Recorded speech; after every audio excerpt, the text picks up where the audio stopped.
messianic thing that is happening because this guru stuff brings too much power to the one person, and we run the risk again to have false messiahs pop up everywhere. So they were really, really opposed to the Hasidim because they feared other Shabtai Tzvis to come up. And that's why we have to mention Shabtai Tzvi, because it influences. These schools, actually, they were violently opposed to one another. I mean, there were some fights between them, like gangs. Oh, absolutely. They were literally at each other's throat. And they had, that's where they began to have just two different ways of kosher, two different, I mean, there was major schism in Judaism because of that. So a couple of known rabbis from that tradition are Rabbi Chaim, so Chaim like Lechaim, of Volozhin, V-O-L-O-Z-H-Y-N. Say that again. Volozhin, V-O-L-O-Z-H-Y-N.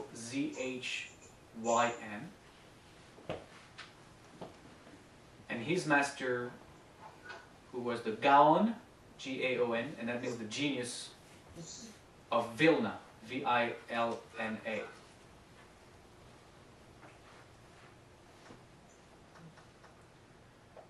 Okay? The last period is the period we are in now. So the period of really modernity. Since Hasidism, nothing else has come up until modern times.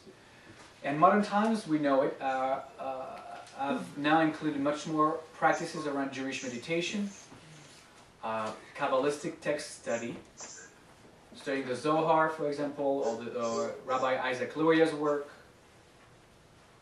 but also bringing a mystical perspective on the Torah as a whole, not just the beginning, right? Not just the Bereshit part, but now as a whole, and even the Talmud.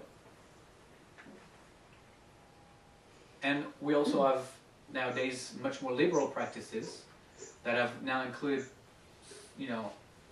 practices from the Sufi tradition, from the Buddhist tradition, and have also integrated science and cosmology as part of their practices. And Bet Alef is an example of bringing all of that together. So that's really on one foot, 2,200 years of Kabbalistic history. Okay? But just to give you kind of an idea of what the main things were throughout the ages. So now I want to talk about key concepts in Kabbalah. So turn the page, draw a line. Here we go.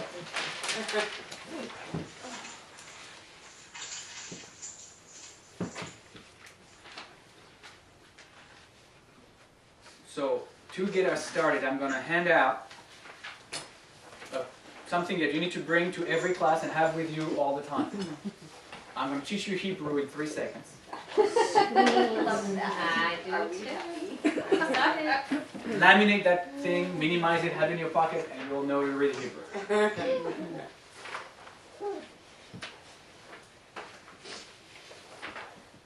I don't have a way for you guys in Mexico to give you that handout. And I don't have a way to email it to you because it was only in hard copies. So you're just going to be following along. Email. I can scan it and send it to you. We'll scan it and send it to you so you have it for next class. Okay? But just bear with us. So what I handed really is the Hebrew alphabet. A table with the Hebrew alphabet from the Sephardic pronunciation, which is the pronunciation that is in Israel mostly. And it gives you, if you look at the table on the left, what the letter sounds like if you start from the left, what it looks like in book print, that's the first column. Then what are you supposed to pronounce it? So the first is Alef, A-L-E-P-H. If you write it as a block, that's how it looks like. If you write it handwriting, that's what it looks like. And then the last column, see, it's got numbers. So the Aleph, which is the first letter, is number 1. You see that? The Bet, which is the second letter, is number 2. go down, number 3, number 4, number 5, 6, 7,